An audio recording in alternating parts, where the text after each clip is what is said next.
And सबसे पहले हमारे बीच में पैनल में मौजूद है mister Shankar Dev Tiwari ji, senior journalist.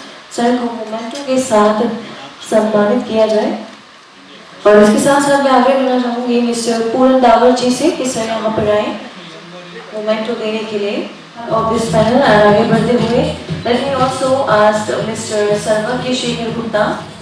Alright, thank you so much, sir. And now moving on, let me also ask Mr. Vivek Pathak ji, editor, executive editor from also. Let's have Miss Pooja Shri, senior anchor. So ladies and gentlemen, this was session 4, media versus social media.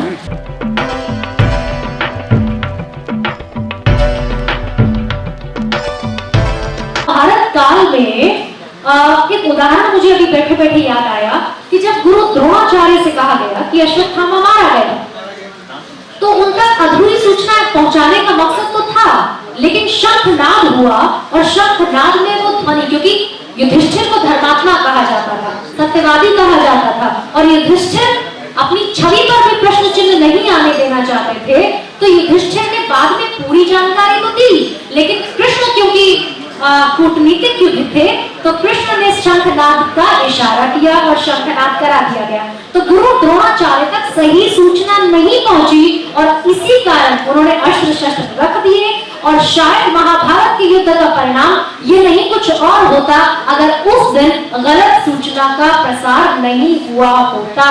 तो खैर मेरे ऊपर भी आज ईश्वर जो है प्रसन्न है कि मुझे इतना अच्छा उदाहरण याद आया। तो खैर कुल मिलाकर यही सूचना का जो सोशल मीडिया पर सूचना है उसका गलत इम्पैक्ट यही है कि जो सूचना सबसे पहले हम तक पहुंची हमने उस पर भरोसा कर लिया, क्योंकि हमने उसे जांचा नहीं, परखा नहीं, और ये जिम्मेदारी बतौर सामान्य व्यक्ति हमारी है भी नहीं। तो यहाँ पर एक कौन सी वो रेगुलेटरी बॉडी हो जिससे इन तमाम चीजों पर अंकुश लगाया जा सके। पैनलिस्ट मेरे साथ जो जुड़े हैं उन सबका तारुफ आपसे कराते हैं। मिस्टर शंकर देव तिवारी हमारे साथ हैं, सीनियर जर्नलिस्ट के तौर पर, सर बहुत स्वागत। मिस्टर सर्वज्ञ शेखर गुप्ता है, साहित्यकार के तौर पर हमारे साथ मौजूद हैं।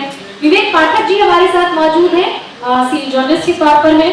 पूजा श्री हमारे साथ हैं, एंकर के तौर पर हमारे साथ हैं। रजनीश त्यागी जी हमारे साथ हैं, आपका भी बहुत बहुत स्वागत है। एक और पैनलिस्ट हमारे साथ है सर डॉक्टर सुरेंद्र सिंह, आपका भी स्वागत है। शुरुआत पूजा आपसे करना चाहूंगी, आप यंग जनरेशन को यहाँ पर रिप्रेजेंट करती हैं। What do you think? सबसे पहले तो आपको क्या लगता है, traditional media is effective or the social media is more effective than the traditional media? Social media और जब हम व्यापक रूप में जब हम समाचार पत्र की बात करते हैं, मैं याद करती हूँ रेडियो की दौर को और समाचार पत्र को, साथ ही साथ टीवी को, अखबार जो भी है, और आजकल जो सोशल मीडिया हो गया है, जो प्लेटफॉर्म्स आ गए, नए नए प्लेटफॉर्म्स आ गए। हालांकि अपने आप में किसी भी चीज़ का इनोवेशन होना, खोज होना, उस चीज़ को अपनाना बहुत बहुत बढ़िया होता है, हमें अपनाना चाहिए।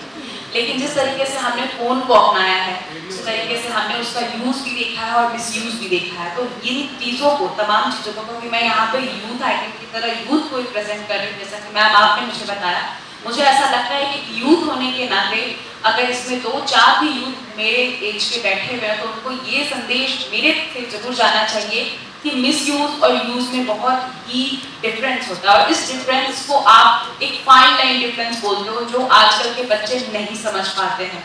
जो आधी अधूरी न्यूज जो मैडम ने अश्वत्थामा के लिए बताया, इसी तरीके की आधी अधूरी न्यूज तमाम सरकार की तरफ से या फिर दूसरे लोगों की तरफ से मैनिपुलेट करके चलाया जाता है, जिसमें आपको वो चीज दिखाया जाता है जिससे उनकी व्यूअरशिप बढ़े, वो नहीं दिखाया जाता जो आप रियलिटी में आपके लिए हितकारी हो, हमारे देश के लिए हितकारी हो, बल्कि वो दिखाया जाता है जिससे आपका व्यूअरशिप बढ़े। और ये व्यूअरशिप हमारे लिए नहीं है, हम तो उसमें दूषित हो रहे हैं। क्या कहा जाता है कि अगर आधी अलगल ककरी छलकत जाए, तो अगर हमारे पास आधी अधूरी न्यूज है तो हम अलगल ककरी हैं और हम छलकेंगे। जब हम भर जाते हैं तो हमें छलकने की जरूरत नहीं होती।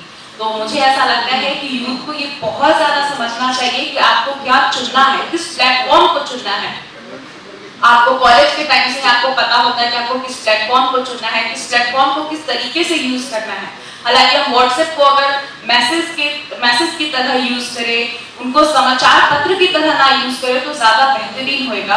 पर मुझे ऐसा लगता है कि हमारी यूथ को व्हाट्सएप पे आधी अधूरी न्यूज मिलती है और उसको व्यापक रूप से एक दूसरे को फॉरवर्ड किया जाता है। अभी हाल में हुए घटना 1 साल पहले हमारे यहाँ फॉरवर्डेड मैसेज को बैन कर दिया गया था। आप कुछ ज्यादा लोगों को एक साथ मैसेज नहीं भेज सकते, ब्रॉडकास्ट नहीं कर सकते, सरकार ने इसके ऊपर रोक लगाई। साथ ही साथ में अभी एक तांडव मूवी आई थी OTT प्लेटफॉर्म पे, मैडम ने एक बात बोला अभी कि हमारे यहाँ जो भी चीज चल रही है, जैसे प्लेटफॉर्म हम बोलते हैं सोशल मीडिया, OTT प्लेटफॉर्म में एक सोशल मीडिया का काम करती है। OTT प्लेटफॉर्म पे वहाँ पे भी कुछ ऐसे संस्थान होनी चाहिए, ऐसी ऑर्गेनाइजेशन होनी चाहिए जो उस पर रोकथाम लगाए कि आखिर हमें यूथ को क्या पेश करना है और क्या रोकना है।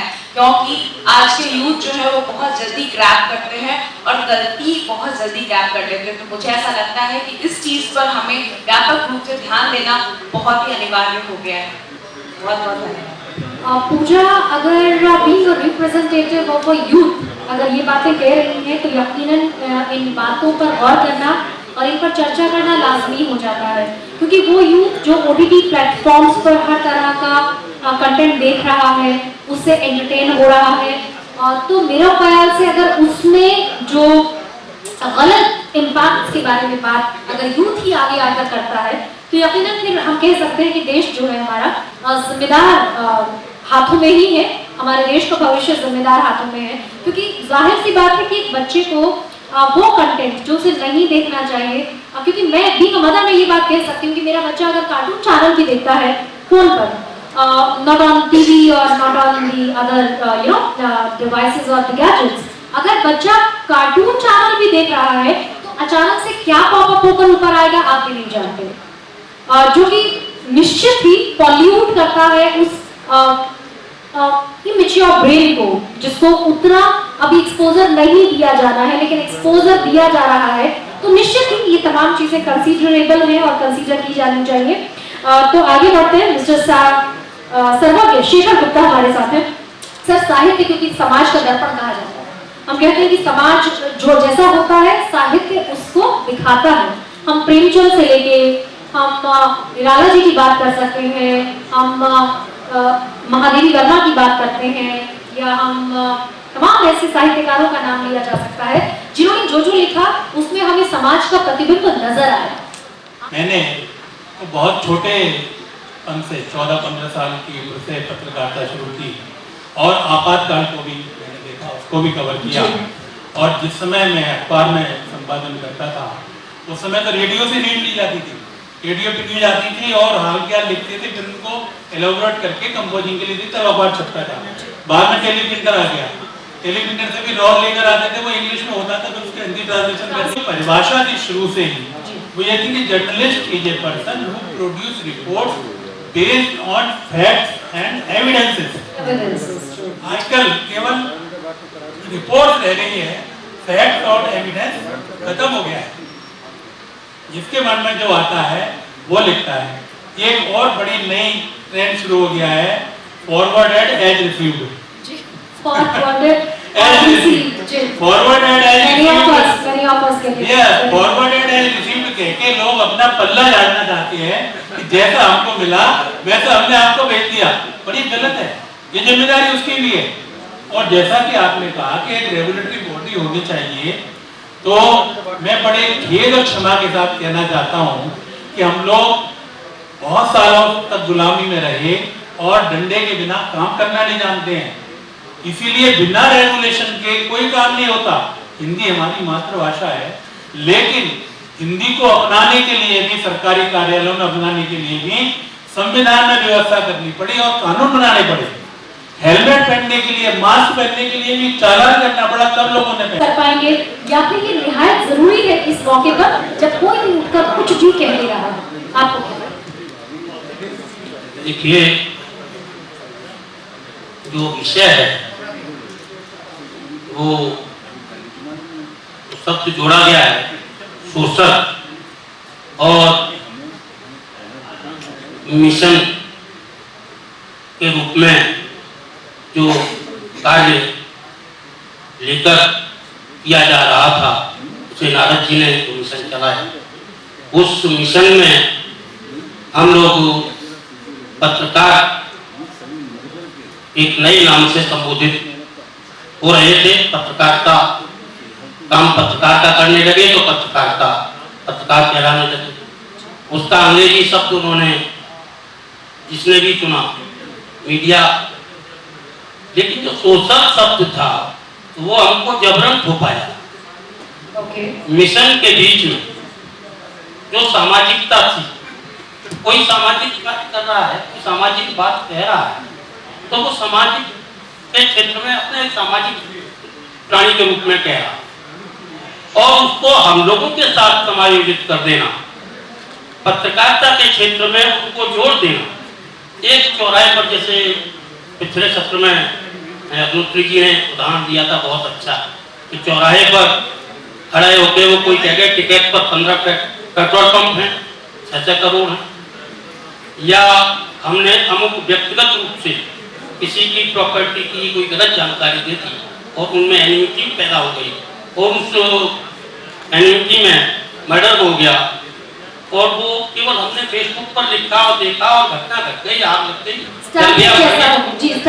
तो हम लोगों ने चाहे हम जो कोई पत्रकार जो वास्तव में पत्रकारिता कर रहे थे, मिशन के चंबल में से खबर उठा करके ला रहे थे, डकैत खत्म हो गए तो रेल को वहां ला रहे थे, वहां पर नहर बहा रहे थे, उनकी खबरें ढूंढ करके ला रहे थे। तो वो पत्रकारिता जो हम मिशन के रूप में कर रहे थे, वो पत्रकारिता और उस पत्रकारिता जो कि अपने पड़ोसी से जल रहा था किसी प्रॉपर्टी को लेकर के, किसी बात को लेकर के, उसने फेसबुक में ट्रस्ट कर दिया और तो सब जल गया, जब आपस में रहिए तो गई, वो मिशन मिल दिया। तो यानी कि रेगुलेशन की आवश्यकता है, खत्म कर दी गई मिशन, इस मिशन को समाप्त कर दिया गया। लोग जो जुड़ गए वो ऐसे जुड़ गए जो एक जो वास्तव में पत्रकार था उसे कोई लाभ मिला ही नहीं। यानी कि आपको भी लगता है कि रेगुलेशन की आवश्यकता है ना? मैं इस विचार पर जो रेगुलेशन या कानून मिशन के बीच में चलती है, मैं उसको नहीं मानता, क्योंकि कानून से पत्रकारिता नहीं होती। अभी हम इसका राष्ट्रीयकरण की बात करने लगे, लोग कुछ कह रहे हैं आयोग बन जाना चाहिए, उसमें एक परीक्षा होनी चाहिए पत्रकारिता की, तो आप सब चौपट एक शब्द नहीं लिख पाएंगे स्वतंत्रता से, एक मिशन के रूप में आप लोग नहीं चल पाएंगे।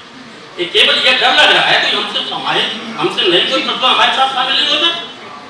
तो यह सोशल मीडिया एक ऐसी गैंग है जो मीडिया शब्द में उसके साथ लगाना नहीं पसंद, उन पर अंकुश लगना चाहिए, एक अलग बात है। लेकिन क्लासिफाइड चल रहा था, अब बचन सिंह अग्रवाल जैसे पत्रकार लोग, सुरेंद्र भारद्वाज जैसे पत्रकार लोग जो साइकिल तक ही रहे, उन्हें आज तक स्कूटर या मोटरसाइकिल चलाते हुए नहीं देखा गया। राजीव सक्सेना जैसे लोग जो कंप्यूटर पर एक दिन नहीं करते, क्या ये पत्रकार नहीं थे? क्या इन्हें पत्रकार नहीं कहा जा सकता है? और इन्हें हम आपने ऐसे लोगों को, ऐसी प्रतिभाओं को जो जंगल से या वहां से खबर लाए जंगल में जाकर के, और साइकिल से तब खबरों के साधन भी नहीं होते थे, ट्रक पे लटक करके लोग खबर लेके आते थे, उन्हें लोग नीचता से देखते थे, हेडलाइन तक खड़प जाते थे। तो सर मैं ये मानूं आपकी बात का जो आशय है वो ये माना जा सकता है कि रेगुलेशन ना हो लेकिन क्लासिफिकेशन जरूर हो। हाँ। लेकिन जो सोशल मीडिया का जो सब हमारे साथ जोड़ा जा रहा है, ये पत्रकारिता का विषय है। ठीक है, मतलब सोशल मीडिया को पत्रकारिता न कहा जाए, पत्रकारिता एक मिशन है और पत्रकारिता दरअसल कहीं ज्यादा मेहनत से और एविडेंसेस के साथ, प्रूफ के साथ और फैक्ट्स के साथ। ठीक है, ठीक है, फाउंडेशन में खड़ा है जी, ठीक है। तो ये क्लासिफिकेशन बहुत जरूरी है, ये बहुत ही महत्वपूर्ण वैलिड पॉइंट आया है। विवेक पाठक जी हमारे साथ है। विवेक जी, now I would like to come to you. What do you feel? How you can classify? How you can differentiate between the two platforms, two mediums of the media, which are social media or the traditional media? Good evening, everyone, and special thanks to Darwani. मेरे लिए ये शहर नया नहीं है, मैंने यहीं से अपने पत्रकारिता की शुरुआत किया और मुझे लगता है कि बहुत सारे लोगों के साथ और उनके साथ में मैंने काम किया है, उनसे सीखा है, आदर्श लिया है। लोग मेरे साथ में बैठे हैं, आप जैसे सब लोग हैं। मेरी थैंकफुल, क्योंकि कहते हैं कि जब नींव आपकी मजबूत होती है तब आप कुछ अच्छा कर पाते हैं। तो मुझे लगता है कि मेरी पत्रकारिता की जो शुरुआत थी, जो नींव थी, वो मुझे किस्मत से अच्छी मिली है। और शायद आज मुझे लगता है कि हम उस दौर में भी काम करके आए जब हमें लगता था कि जब हम टीवी इंडस्ट्री में काम करते हैं तो टीवी और अखबार के बीच में पहले एक वैचारिक मतभेद रहा है। अब ये मतभेद क्या था कि भाई आज आपने ब्रेकिंग चलाया और उसमें पता चला कि हम इतनी मेहनत से सोर्सेस करके, जिस तरह से तिवारी साहब बता रहे थे कि हम लोग पहले साइकिल से जाते थे, लोग वाकई में मेहनत होती थी, लेकिन ऐसा नहीं कि टीवी जर्नलिस्ट मेहनत नहीं करता। ब्रेकिंग कंसेप्ट है, चलन दोनों का अलग है, लेकिन आज के वक्त की जरूरत है। और आज मैं यकीन मानिए, मैं टीआई के ऑफिस में बैठा हूँ दिल्ली में, कई बार मेरा जाना होता है, तो मैं वहां खुद देखता हूँ कि सारे बड़े बड़े जितने भी अखबार के ऑफिस है, बस सब लोग मॉनिटरिंग सिर्फ न्यूज चैनल्स को कर रहे हैं। So it is a trend, लेकिन ट्रेंड में ऑथेंटिकेशन होना, that is quite important. If you come to the point, मैं मतलब क्षमा चाहता हूँ तिवारी सर से, कुछ एक मुद्दों पर मुझे लगा, पहले मैं उनको क्लियर कर लूं, फिर मैं आपके मुद्दे पर आता हूँ। मुझे लगता है कि तिवारी सर ने बोला कि मीडिया नाम थोप दिया। I will definitely not agree with this point. So, you know, as being a journalist and working in TV industry from last 10 to 12 years, I have felt कि हर वो इंसान जो किसी माध्यम से कोई जानकारी या कोई भी चीज है, अगर आप फोन भी चला रहे हो तो आपको पता है ये मीडिया का पार्ट है। That is a medium of communication. So, media नाम से ये थोपा नहीं कहते, technically you know they have taken this name, but media को जर्नलिज्म से एसोसिएट करना, वो शायद आपका, मुझे लगता है कि पॉइंट हो सकता है कि आपने बोला होगा कि ठीक है भैया मीडिया अलग चीज हो जाती है, journalism is different, you know part. तो I really respect your point कि अगर आप जर्नलिज्म की बात करते हैं तो ठीक है, लेकिन मीडिया और जर्नलिज्म आजकल बड़े कॉमन प्लेटफॉर्म पे हो गया। कोई भी इंसान जाता है तो वो आज अखबार को नहीं, वो प्रेस नहीं पूछते हैं, वो पूछते हैं कौन सी मीडिया से हो। सो it is a common word now, क्योंकि आजकल मोबाइल ज्यादातर लोगों के हाथ में अखबार और मोबाइल जो है वो शायद कम कर पा रहे हैं। मैं सुनूंगा आपके लिए, लेकिन मुझे थोड़ा सा कंफ्यूजन होगा, मैंने इसको स्पेसिफिक क्लियर किया। So media and journalism both are at the different platform, different segment. आपने कहा मिशन के साथ काम करना। सो आई बिलीव कि आज जितने भी बड़े हम लोग पैरामीटर्स देख रहे हैं, definitely we had you know, हमारे पास जितने भी जर्नलिज्म रिलेटेड जितने भी हमारा इतिहास अगर देखा जाए, तो आज अगर हम आज़ादी की तरफ हैं और आज़ाद सांस ले रहे हैं इस देश में, तो यहाँ की पत्रकारिता में और हमारे तमाम जो मतलब कई स्वतंत्रता सेनानी भी रहे हैं, उन्होंने अपनी पत्रकारिता से अमूल्य अपना योगदान किया है। थोड़ा सा हम लिंगर ऑन भी कर रहे हैं और मुझे लगता है कि हमें जो टॉपिक है हमारा सब्जेक्ट, ठीक है, सारे पैनलिस्ट के अपने विचार हैं और मुझे लगता है कि स्वतंत्रता हमें देनी चाहिए जब हम अभिव्यक्ति की स्वतंत्रता की बात करते हैं। जी, so I come to the point now. So if we talk about social media, we must understand कि social media आज सोशल नाम अपने आप में इंट्रोड्यूस करता है कि भाई वी आर सोशल नाम। सोशली अगर इंसान अपनी कोई अभिव्यक्ति रखता है तो अभिव्यक्ति आजादी होनी चाहिए, लेकिन हमें ये भी समझना है, we talk about the information spreading news wrong way, तो वो ये हमें समझना पड़ेगा कि आज आपको चाहे सोशल मीडिया की बात करें या टीवी इंडस्ट्री की बात करें, कौन पत्रकार है, क्या कह रहा है और उसको कितना गंभीरता से सुनना है, समझना है और उस पर रिएक्ट करना है, ये ऑडियंस को, व्यूअर्स को चेक करना पड़ेगा। क्योंकि आज आप किसी को रोक नहीं सकते। स्वतंत्रता की अभिव्यक्ति की स्वतंत्रता की अगर बात करते हैं तो सोशल मीडिया उनका प्लेटफॉर्म है, they can communicate on Facebook, they can communicate on different social media platform, so आप उसको नहीं रोक सकते।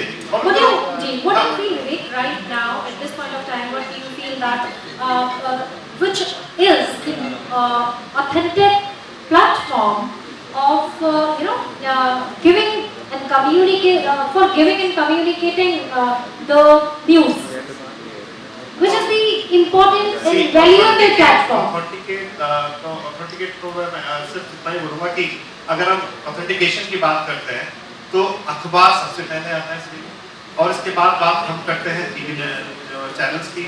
और आप ये भी देख रहे होंगे कि आजकल कई सारे टीवी चैनल्स हैं जो कि बड़े बड़े ब्रांड हैं, जो लोग सोशल मीडिया पर खुद को प्रमोट कर रहे हैं अपने आप को सोशल मीडिया। क्योंकि क्या होता है कि when we talk जनरली कि आप लोग सुबह अखबार पढ़ लेते हैं, लेकिन टीवी हर टाइम नहीं देखते, लेकिन मोबाइल आपके हाथ में आज इजी अप्रोचेबल है।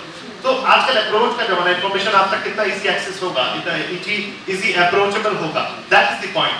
और जब आप इसका चाहे सोशल मीडिया प्लेटफॉर्म की बात करें तो दोनों ही तीनों ही चीजें आती है। लेकिन मैंने पहले भी एक बात बोली कि जो लोग इसको कम्युनिकेट कर रहे हैं, आपको उनकी ऑथेंटिसिटी पर कंफर्मेशन देनी है कि बोल कौन रहा है, इसका मकसद क्या हो सकता है। अगर सोशली आप बात करते हैं तो सोशल अवेयरनेस की भी बात होनी चाहिए, और वो अवेयरनेस आपको ये देखना चाहिए the sources who are spreading the views and the news so called, तो वो एग्जैक्टली किस प्लेटफॉर्म पर है। If you watch ABP news और any other news channel on Facebook, so that doesn't matter कि वो ऑथेंटिकेट नहीं है, डेफिनेटली वो न्यूज चैनल का ये एक डिफरेंट सोर्सेज हो गया, but we are watching that on social media.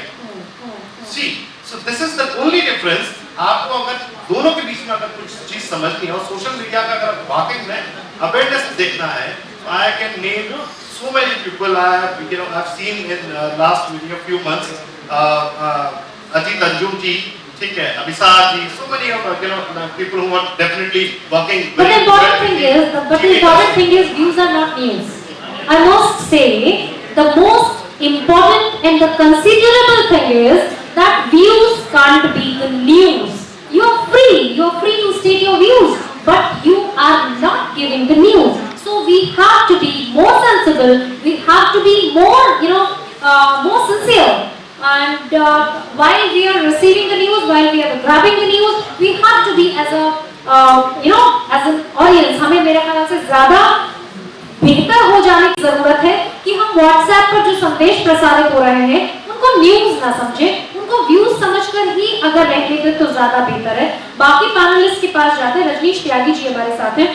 Media बनाम सोशल मीडिया की ये बहस है रजनीश जी, और क्योंकि मैं इसको बिल्कुल दरकिनार नहीं करना चाहती, इस पॉइंट को कोई भी खारिज कर सकता है, रिफ्यूज नहीं किया जा सकता, रूल आउट नहीं किया जा सकता कि सोशल मीडिया पर भी बहुत सारे ऐसे इनिशिएटिव्स हुए हैं जिनके चलते हमने बड़े और महत्वपूर्ण बदलाव देखे हैं।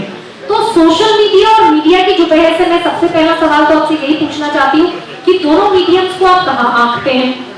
आज की जरूरत में सोशल मीडिया क्या वाकई इतना अहम हो जाता है कि उस पर रेगुलेटरी बॉडी का कोई भी रेगुलेशन लगाना गैर वाजिब माना जा सकता है? ये दो सवाल मेरे सर आपसे, बहुत प्रिसाइज और बहुत ही पिन पॉइंट।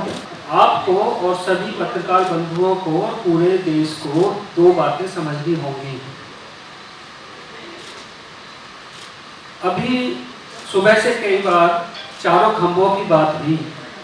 अगर लोकतंत्र चार खंभों पर टिकता है तो मीडिया सिर्फ एक खंभे तक क्यों टिकना चाहिए? क्या सोशल मीडिया भी दूसरा खंभा नहीं है? और ट्रेडिशनल मीडिया केवल अखबार और टीवी ही क्यों माने जाने चाहिए? क्या अजंता और एलोरा की जो गुफाएं हैं, क्या वो हमारे अखबार नहीं थे जो पत्थर पर लिखे गए? या ये आगरा का जो ताजमहल है, ये ताजमहल वो संदेश देने वाला अखबार नहीं है जो पत्थरों से लिखा गया? ये जब ट्रेडिशनल मीडिया की बात होती है तो कठपुतली कहाँ चली गई? या वो स्वांग या ढोला जो हमारे ट्रेडिशनल मीडिया के अंग थे वो कहाँ गए? उनकी चर्चा करना आजकल के पत्रकार तथाकथित पत्रकार उनकी चर्चा करना भी मुनासिब क्यों नहीं समझते? सोशल मीडिया, जहां तक आपके जो दो प्रश्न हैं वो मैं बताता हूं। सोशल मीडिया का एक खंभा है, पहले आप ये समझ लीजिए। जहां तक आप व्यूज को दरकिनार कर रही हैं और आप बार बार ये कह रही हैं कि न्यूज ही प्रमाणित होने चाहिए। विवेक पाठक कह चुके हैं कि जो व्यूज दे रहा है उसकी प्रमाणिकता ही उसकी ऑथेंटिसिटी है कि अपना व्यूज दे कौन रहा है। फिर नहीं, ये बात ये बात मुझे थोड़ा सा काउंटर क्वेश्चन आपसे करना है। एक मिनट मुझे आप देखिए, ये सवाल ले लीजिए आप एकदम भावी मत होइए। नहीं, देखिए मेरा काम, मैं तो एंकर कर रही हूँ, न्यूज एंकरिंग मेरा पेशा है और मैं पिछले 17 सालों से यही कर रही हूँ। लेकिन आपने कहा कि मैं किसी चीज को स्थापित करने की कोशिश कर रही हूँ। दरअसल मैं स्थापित नहीं करना चाहती, मैं तो पुनः स्थापित करना चाहती हूँ। स्थापित तो आपसे पहले सेशंस में जो लोग गए हैं, बौद्धिक लोग गए हैं, वो कर चुके हैं। लेकिन सवाल बहुत ही प्रिसाइज है मेरा आपसे। मैं तो बहुत सीधे प्रश्न आपसे पूछना चाहती हूँ। सवाल का जवाब सर्वज्ञ शेखर जी पहले दे चुके हैं और जवाब ये है कि आप रेगुलेशन की बात कर रही हैं, सर्वक शेखर जी बोल चुके हैं सेल्फ रेगुलेशन की बात। ठीक है। और एक बात समझ लीजिए कि कानूनों से ना तो बलात्कार रुके हैं ना डकैतियां रुकी हैं।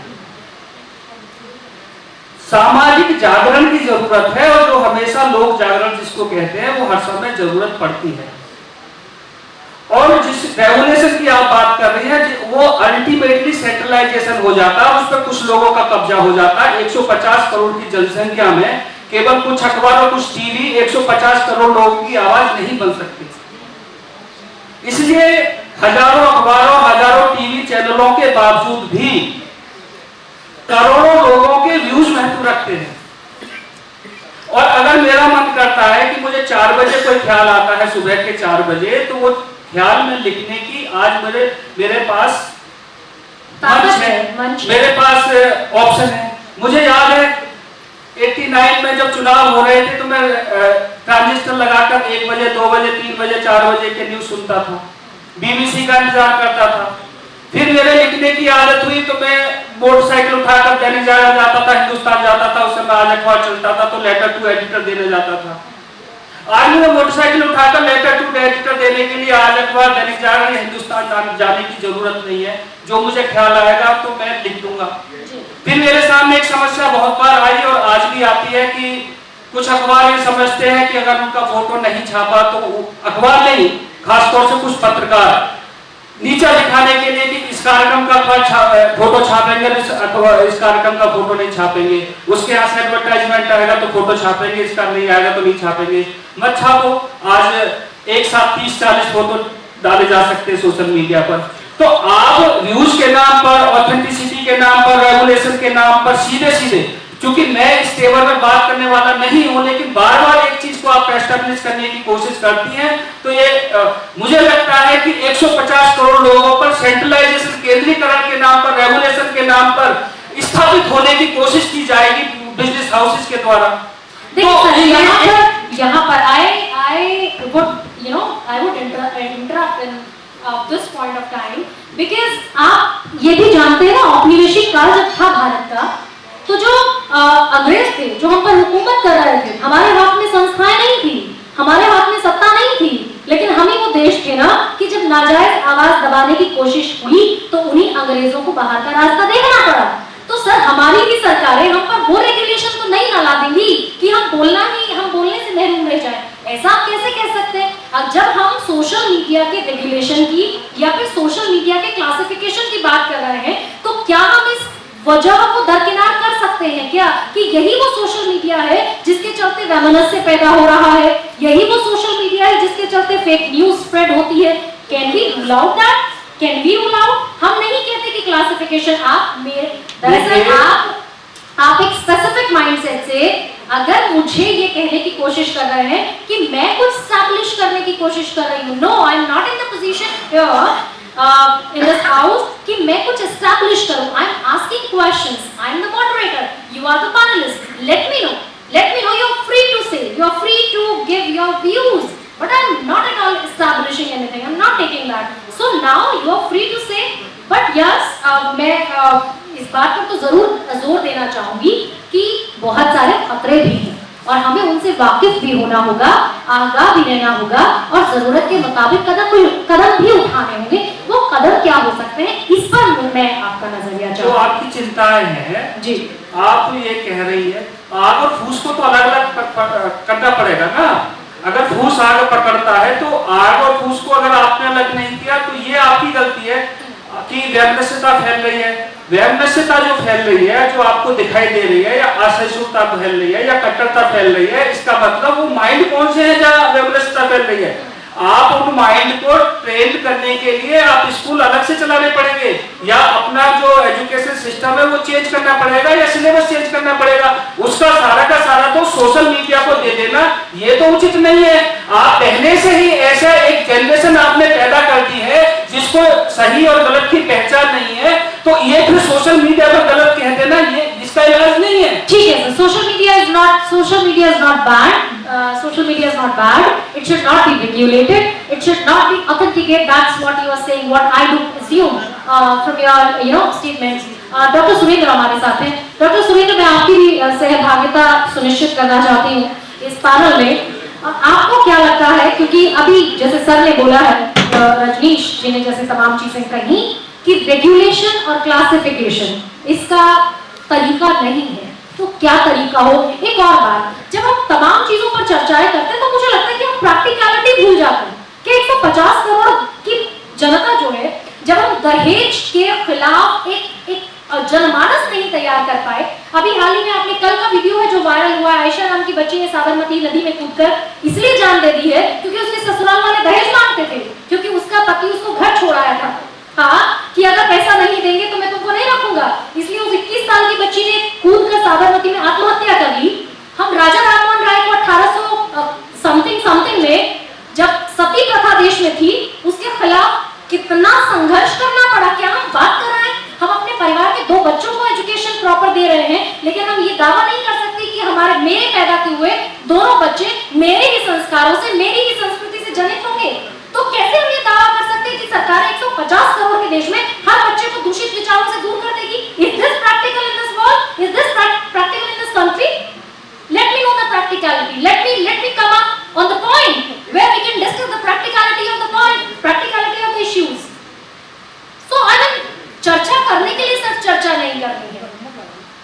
हम अपने परिवारों में 2 बच्चे जो हमने पैदा किए हैं उन्हीं की जिम्मेदारी ले लेना कि हमारे 2 बच्चे दूषित नहीं होंगे, हमारा बच्चा किसी का रेप नहीं करेगा, किसी की लड़की को गलत निगाह से नहीं देखेगा। रात में 12 बजे भी लड़की अगर सड़क पर जाएगी तो हमारा बच्चा, अगर वो लड़का है तो वो शायद हमारे संस्कारों को आगे बढ़ाते हुए उस लड़की के लिए कोई मुश्किल नहीं पैदा करेगा सड़क पर। सिर्फ 2 बच्चों को सरकारों से हम उम्मीद करते हैं कि वो 150 करोड़ के देश में ये कर ले जाएंगी। मुझे नहीं लगता कि this is the practical solution. So we are coming to you sir, let me know if I am wrong, correct me if I have stated wrong facts please. देखिए गर्मा जी, सोशल साइट्स पे आप देख रही होंगी कि जैसे कि आपने कहा कि हमें अपने बच्चों को परिवार में जिम्मेदारी हर व्यक्ति को लेनी चाहिए। ये बिल्कुल सत्यता है कि हमें अपने परिवार में संस्कार देने चाहिए। अपने बेटी या बेटे को संस्कार देना हमारी नैतिक दायित्व बनता है। लेकिन आजकल आप देखेंगी सोशल साइट्स पे जिस तरीके से घमासान मचा हुआ है, जिस तरीके से बहुत सारी ऐसी चीज़ें परोसी जा रही हैं जो बिल्कुल नहीं परोसनी चाहिए। नियम और कानून की बात है तो नियम कानून तो बनना ही चाहिए। नियम कानून इसलिए बनना चाहिए, बहुत सारे लोग कहते हैं कि साहब 302 है, हत्या नहीं होगी। वो तो मैं कहता हूँ जब इतना बड़ा देश है तो घटनाएं तो होंगी, लेकिन घटनाओं को रोकने के लिए हमको नियम कानून बनाना पड़ेगा। नियम कानून अगर हम नहीं बनाएंगे तो लोगों जो घटनाएं कर रहे हैं उनमें कमी कभी नहीं आएगी। अगर कोई व्यक्ति ट्रैफिक रूल का अगर पालन नहीं करता है तो उसका चालान नहीं कटेगा तो मुझे लगता है कि वो दोबारा फिर करेगा। दिल्ली में हम लोग जाते हैं तो बेल्ट लगा लेते हैं, आगरा में बेल्ट नहीं लगाते, क्योंकि हमारे दिमाग में ये बात है कि अगर मैं दिल्ली में घुसूंगा, अगर मैंने बेल्ट नहीं लगाई है तो मेरा चालान हो जाएगा। तो सोशल साइट पे अगर हम ये कहें कि नहीं हमारी आजादी छीनी जा रही है, मैं कहता हूं सोशल साइट पे जरूर नियम बनने चाहिए। जिस तरीके से बड़ापन आज इस पर परोसा जा रहा है, हमारे देश की संस्कृति को, सनातन धर्म को, देवी देवताओं को जिस तरीके से परोसा जा रहा है उसमें नियम बनना चाहिए। किसी की आजादी हम नहीं छीन रहे। आप अगर आपका मन 3 बजे आता आप लिखिए, लेकिन आप ऐसा तो लिखिए जो समाज में सही संदेश जाए। आप ऐसा मत लिखिए कि जिस तरीके से दो समुदायों में झगड़ा हो जाए, ऐसा मत लिखिए। आपकी आजादी कोई नहीं छीनना, आपकी आजादी को छीनने के लिए नियम नहीं बनना। नियम इसलिए बनना है कि आप समाज के अंदर भुगड़ता ना करो।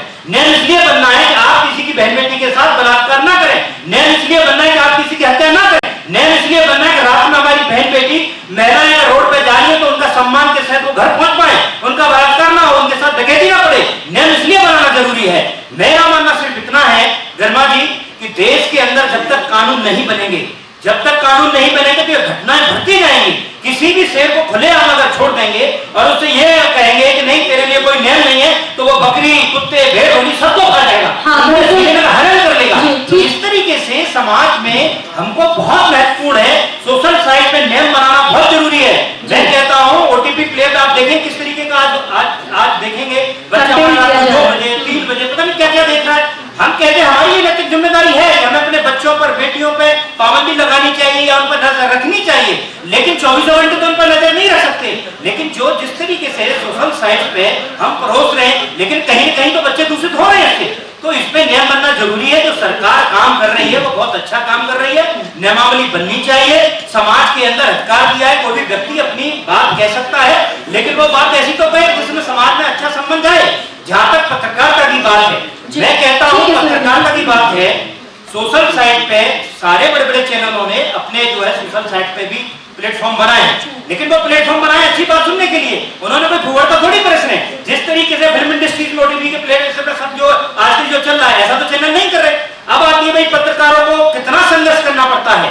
मैं कहता हूं पत्रकारिता ही एक सबसे बड़ा आज के देश में पूजा करने योग्य वाला कहना चाहिए कि प्रमुख प्रोफेशन है। क्योंकि प्रोफेशन है कि यही लोग सच्चाई कहते हैं, यही लोग समाज की अच्छाई और बुराई को आगे पटल बनाते हैं, यही लोग हैं सरकार से लड़ते हैं, यही लोग हैं ब्यूरोक्रेसी से लड़ते हैं, यही लोग हैं जो गलत धंधे कर रहे हैं उनके खिलाफ छापते हैं, यही लोग हैं हर प्रोफेशन की जो अच्छे काम नहीं कर रहे हैं, गलत काम कर रहे हैं, वो कितना बड़ा जोखिम ला के लाते हैं। मैं समझता हूँ बड़े बड़े पत्रकारों की अगर जितने लोग थे उनकी बड़े बड़े स्कैम खोले, उनकी कई पत्रकारों की एक्सीडेंटों में करके हत्या कर दी गई, तो ये कितना बड़ा जोखिम है। ये लोग नागरिक व्यवस्था को भ्रष्ट करने के लिए जो अच्छा काम पत्रकारिता कर रही है। अब सोशल साइट पर बहुत सारे कह रहे हैं इसमें जो है इस तरीके के नियम नहीं बनने चाहिए। नियम बिल्कुल बनने चाहिए, नियम हर चीज पे बनना चाहिए। नियम बिल्कुल इसलिए बनने जाना चाहिए कि किसी को बेलगाम नहीं होने दिया जाएगा देश के अंदर। ठीक है सुरेंद्र जी, आपका पॉइंट आ गया है। Shruti, can I have idea कि कितना समय भी हमारे पास है? Need to wind up, right? जी, तो देखिए सबसे बड़ी चीज यही है कि हम ही हैं, हमें अगर सेल्फ रेगुलेशन नहीं पता है, हम हमेशा कहते हैं कि सत्ता का दबाव। मैं बस चंद लाइनों में अपनी बात खत्म करूंगी। सत्ता का दबाव अगर चुनौती है मीडिया के लिए, तो सत्ता तो परम सत्ता को भी हम मानते हैं। मुस्लिम अल्लाह को मानते हैं, क्रिश्चियन जीसस को मानते हैं, हिंदू ईश्वर को मानते हैं, पंजाबी गुरु नानक को मानते हैं, सिख गुरु नानक को मानते हैं। तो वो परम सत्ता जो है, जब हम अकेले बैठते हैं तो सोचते हैं कि हमें चोरी नहीं करनी है क्योंकि कोई परम सत्ता है जिसका दबाव हमारे ऊपर है। हमें किसी के खिलाफ अत्याचार नहीं करना है, किसी पर अत्याचार नहीं करना है क्योंकि परम सत्ता है, उसको जाकर जवाब देना है। तो ठीक यही दरअसल हमेशा से सत्ताओं का भी चरित्र रहा है कि सत्ताएं हमेशा दबाव डालती रही हैं, लेकिन अगर हम नाजायज नहीं है तो ना हम पर दबाव डाला जाएगा और ना ही हम दबाव सहेंगे। तो यहाँ पर एक बहुत ही थिन लाइन है जिसे मुझे लगता है कि समझ ले जाने की जरूरत है। सर बहुत संक्षेप में 2 लाइन में चाहूंगी कि आप कहते हैं, उसके बाद समाप्त करते हैं। Thank you madam. With due respect मैं ये कहना चाह रहा था, जैसे आपने कहा कि views are not news, but views makes news. That's correct. Yes, it's right. क्योंकि जब भी डिबेट होती है या कुछ होती है, मैं सुनना होता हूँ टीवी पर, तो मेरी वाइफ कहती क्या सुन रहे हो इसको? मैं कहता हूँ जब तक मैं सुनूंगा नहीं तो लिखूंगा कैसे? मैं लिखता हूँ, तो जब तक मैं दोनों पक्षों को, सारे पक्षों को नहीं सुनूंगा तो लिखूंगा कैसे? कई दफा बहुत कंक्रीट इंफॉर्मेशन मिलती है पक्ष और विपक्ष, लेकिन फिल्टर हम करते हैं ना। इतना विवेक तो 62 साल की उम्र में और 40 साल का अनुभव जो है उतना तो है कि एक सही गलत की हम पहचान कर सकते हैं। और दूसरा, मीडिया माने जर्नलिज्म है या जर्नलिस्ट हैं, लेकिन सोशल मीडिया माने कोई सोशल जर्नलिज्म नहीं है। वो सोशल मीडिया तो समाज की अभिव्यक्ति है, समाज के लोगों की है। सोशल मीडिया के फायदे ही बहुत हैं। पहले जैसे हमारे बच्चों की शादी हुई तो हम बहुओं से कहते थे आज एकादशी का व्रत कर लेना, पूरा कर लेना, उन्हें मालूम नहीं होता था। लेकिन आजकल तो सुबह ही मैसेज आ जाता है आज एकादशी है, आज प्रदोष व्रत है, आज जैसा आपने कहा कि महाराणा प्रताप के बारे में मैंने देखा तो आज तो पहले आ जाता है कि आज शहीद दिवस है, आज गुरु नानक जयंती है। सबको मालूम कर इतनी बढ़िया सूचनाएं जो सत्य आती है उनको भी हमको ग्रहण करना चाहिए। ये तो साल को कह रहे हैं छोटा दे उड़ाए, ये हमको डिसीजन लेना है। Thank you. हाँ कि दूध और पानी से हंस जो है दूध चुन लेता है और पानी छोड़ देता है। सर कंक्लूडिंग रिमार्क के तौर पर अगर आप कुछ कहना चाहें। सच्चा बड़ी सागर्भिक पॉइंट पर भाई गुप्त जी ने की है, वही 7 को कह रहे छोटा दे हुआ है। तो अब हम लोगों ने भाई हमने अपने विचार रखे, यहाँ डॉक्टर साहब ने अपनी बात कही, रजनीश जी ने प्रोफेसर हैं वो अपनी बात कह रहे थे, और पाठक जी थोड़ा सा टीवी और अखबार के ऊपर चले गए। लेकिन हम लोगों का दूसरा एक सीधा सा बात विषय जो था वो सोशल और सोशल मीडिया में बनाम पारंपरिक मीडिया से तात्पर्य क्या है। तो उसमें हमने जो विचार रखे वो एक अनुभव के बाद, जैसे 40 साल का अनुभव शेयर वो कर रहे थे, 30-35 साल का शेयर हम भी जंगल का अनुभव शेयर कर रहे हैं। तो जो डर बैठ गया है वो कहीं नारद को कहीं कोई बीरबल नहीं कर ले। सवाल इस बात का है कि बीरबल बहुत हैं और जो सोशल मीडिया पर जो जैसे काम कर रहे हैं वो तो बधाई के पात्र हैं, लेकिन मैं रेगुलेशन के पक्ष में इस बात के लिए नहीं हूँ कि पत्रकारिता के ऊपर कोई लगाम लगाई जाए, जो मिशन में लगे और सोशल मीडिया पर नजर रखी जाए तो लोग कर रहे हैं। धन्यवाद। बहुत शुक्रिया विवेक जी, बहुत संक्षेप में अगर 2 लाइनें आप कहना चाहें। देखिए, मुझे तो लगा कि सच में मैं किसी मतलब स्टूडियो में बैठा हूँ और वहाँ पर आज वही चल रहा है। मुझे मतलब दरअसल मैं भी सुबह से बड़ी शालीनता से तमाम चीजें सुन रही तो वो exactly I am very grateful कि आप मैनेज कर रही हो उन चीजों को और हमारा जो पेशेंस लीक होता है, मतलब I am making stop to Pooja, you know Pooja बस आस्किंग फॉर माइक कि सर मैं भी कुछ बोल रहा हूं। मैंने कहा इट्स ओके यार, मतलब यहाँ पर सबको अपनी बात रखनी है। सो आई बिलीव कि हमें सिर्फ इतना, अगर हम सिर्फ इस सब्जेक्ट समरी पर मैं आता हूँ कि मीडिया बनाम सोशल मीडिया, तो आपको सिर्फ और सिर्फ, चाहे आजकल तो न्यूज चैनल्स में भी बहुत क्वेश्चंस उठ जाते हैं, न्यूज़पेपर्स पे भी उठ जाते हैं, हम उस पर नहीं जाएंगे। एग्जैक्टली जिस तरह से आपको ये प्लेटफॉर्म दे रहा है कि भाई आपके पास अभिव्यक्ति की स्वतंत्रता है, आपके पास प्लेटफॉर्म है, आप अपनी बात दुनिया तक पहुंचा रहे हैं, लेकिन आपको जो लोग सुन रहे हैं, जो देख रहे हैं उसे ये एग्जैक्टली देखना पड़ेगा कि ये जो बोल रहे हैं इसका सोर्सेस क्या है, कितने ऑथेंटिकेट है, क्या इसका असर पड़ेगा। क्योंकि देखिए राष्ट्र नीति पर तो सबको चलना पड़ता है, देश से बड़ी चीज कोई नहीं, और देश के लिए जो भी इंपॉर्टेंट चीज जानकारी होगी या फिर जो भी चीजें होंगी, चाहे वो न्यूज चैनल दे रहा है या फिर सोशल मीडिया के कुछ प्लेटफॉर्म दे रहे हैं, तो आपको डेफिनेटली उसको रिगार्ड करना चाहिए। और एग्जैक्टली जिस तरह से स्प्रेडिंग है, हालांकि पिछले कुछ दिनों में मैंने देखा, जब से मैं दिल्ली में हूँ, इंटरनेट पे बैन लगना बड़ा हमारे लिए ना बड़ा ऐसा लगता है कि समटाइम आई फेल्ट कि अभी भी कुछ ऐसे हुआ जैसे किसान जो दिल्ली में जो क्या देखी 26 जनवरी को, शायद आप दिल्ली में रही हो, तो हमारे लिए इंटरनेट बंद होना बड़ा कॉमन हो गया। तो ऐसा मतलब ये ट्रेंड कभी मैंने देखा नहीं इतने सालों में, लेकिन अगर ये हो रहा है तो उसके लिए जिम्मेदार कौन है? हमें उनसे बचने की जरूरत है, बस, और कोई खतरा नहीं। I have been in Kashmir when I have been in Kashmir for 25 days. When 370 was revoked, I was not working with any channel, but I wanted to go to Kashmir so that I can witness the happenings जो कश्मीर में उस समय वहाँ पर हो रहा था। मैं नहीं चाहती थी कि मैं किसी की जुबानी सुनूं या किसी की आंखों देखी कहानी सुनूं, मैं अकेले, क्योंकि उस समय वहाँ पर बहुत ही खराब स्थितियाँ थी। खराब स्थितियाँ इन द सेंस कि आपका फोन नहीं काम करेगा वहाँ, इफ यू हैव प्रीपेड तो काम नहीं करेगा, पोस्टपेड काम नहीं करेगा, इसके अलावा आपका नेट वहाँ पर काम नहीं करेगा। तो हमारा एक मीडिया फेलिसिटेशन सेंटर बना था, शाम को हमें बाय हुक और बाय ग्रुप वहाँ पहुँचना ही होता था, और बाकी जो तमाम संस्थान थे, एबीपी आज तक से तमाम लोग गए हुए थे, उनके साथ 4-4, 5-5 लोगों की एक टीम हुआ करती थी, जिन्हें पूरा दफ्तर की तरफ से तमाम चीजें मिलती थी, आना जाना खाना रहना सब चीजें, and I was all alone. I was all alone. मैंने सोचा कि मैंने कहा यहाँ भुपकर रोड पर एक होटल था, वहाँ पर I dropped the idea to stay there. मैंने वहाँ ठहरने का आइडिया छोड़ा, मैंने बस अपना लगेज वहाँ पर रखा, रिसेप्शन पर बोला, मैंने कहा आप लोग आकर थोड़ी देर के लिए कर लीजिएगा, और मैंने पूछा यहाँ से कौन सी है वो, नो डाउनटाउन तो ऑफ लेट स्टोरी है, कौन सी झील कौन सी है वो कश्मीर की, डल लेक। मैंने पूछा डल लेक कितना दूर है, तो उन्होंने बोला हम वॉकिंग डिस्टेंस है। मैंने वहाँ पे 20 रुपया किलो सेब मिलता है, मैंने वहाँ से आधा किलो सेब खरीदा। सुबह की मेरी फ्लाइट थी, 6 बजे मैंने फ्लाइट यहाँ से ली थी, मैं तकरीबन 1 घंटे की जर्नी के बाद 7-7:30 बजे कश्मीर के एयरपोर्ट पर मौजूद थी।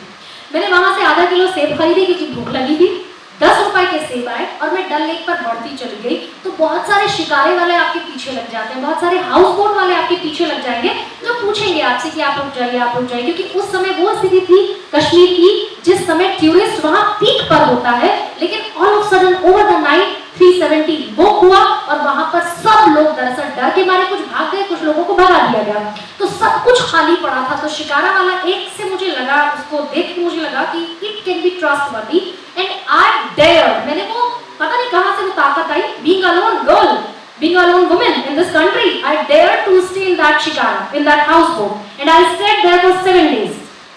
That person is an aged person वो मुझे कश्मीर के उन्होंने इलाकों में लेकर गया, पूरा डाउनटाउन गांदरबल, यहाँ तक कि बारामूला, 3 डिस्ट्रिक्ट हमने उस समय पर वहां रहते हुए कवर किए। And I have seen the reality with my own eyes. तो ये मुझे लगता है कि ये तमाम चीजें जो सर्कुलेट हो रहा है उसमें से ये, और ये कहानी बताने का मकसद बस इतना ही है कि पत्रकारिता सिर्फ वही नहीं है कि आप गूगल पढ़ लीजिए और गूगल में क्या क्या क्या कहाँ छपा है। Study is important, your own travel. मुझे लगता है कि कहीं सर भी शायद मेरी इस बात से इत्तेफाक रखेंगे, मुझे लगता है घुमक्कड़ी पत्रकारिता का एक बहुत ही शानदार रूप है।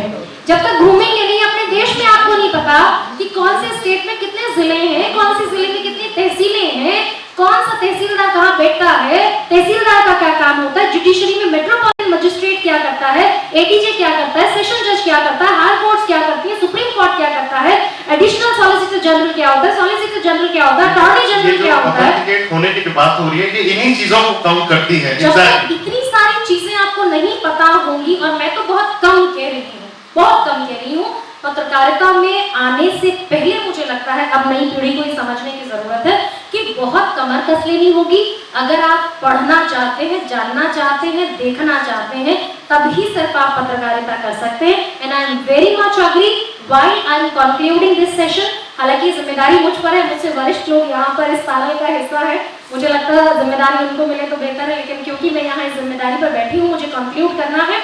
तो यही मुझे लगता है कि सोशल मीडिया दरअसल ठीक बात है कि सब लोगों को व्यूज मिलना चाहिए, उनको व्यूज को एक्सप्रेस करने की स्वतंत्रता भी मिलनी चाहिए, लेकिन यकीनन ये भी देखा जाना चाहिए कि कौन सा व्यूज पॉल्यूटेड है, तो उसको क्लासिफाई किए जाने की, सेग्रीगेट किए जाने की भी आवश्यकता है। बस यहीं पर आप सबों के धैर्य के लिए बहुत बहुत आभार। आप सबों ने बहुत धैर्य से, बहुत सहयोग से हम सभी को सुना है, आप सबका बहुत बहुत आभार। मेरे तमाम पैनलिस्ट जो इस चर्चा का हिस्सा रहे, उन सभी का बहुत आभार और थैंक यू सो मच। बहुत बहुत धन्यवाद दूंगा गर्मा जी का, बहुत बहुत धन्यवाद डावर साहब का, बहुत बहुत धन्यवाद कुरैशी साहब का, बहुत बहुत धन्यवाद आर.एन. शर्मा जी का, बहुत बहुत धन्यवाद दिल्ली से चल करके आए पाठक जी का, बहुत बहुत धन्यवाद हमारे तमाम पत्रकार बंधु का। आगरा में पहली बार मीडिया कॉन्क्लेव हुआ, इससे पहले मैं नहीं समझता कि कभी इस तरीके का जानदार शानदार आयोजन हुआ हो। मैं आप सभी लोगों को बहुत बहुत बधाई देना चाहता हूं, जिन लोगों को अच्छी पत्रकारिता के लिए सम्मानित किया गया, उन सभी पत्रकार बंधुओं को मैं बहुत बहुत धन्यवाद देता हूं, उनका आभार व्यक्त करता हूं, नंदन बंदन करता हूं।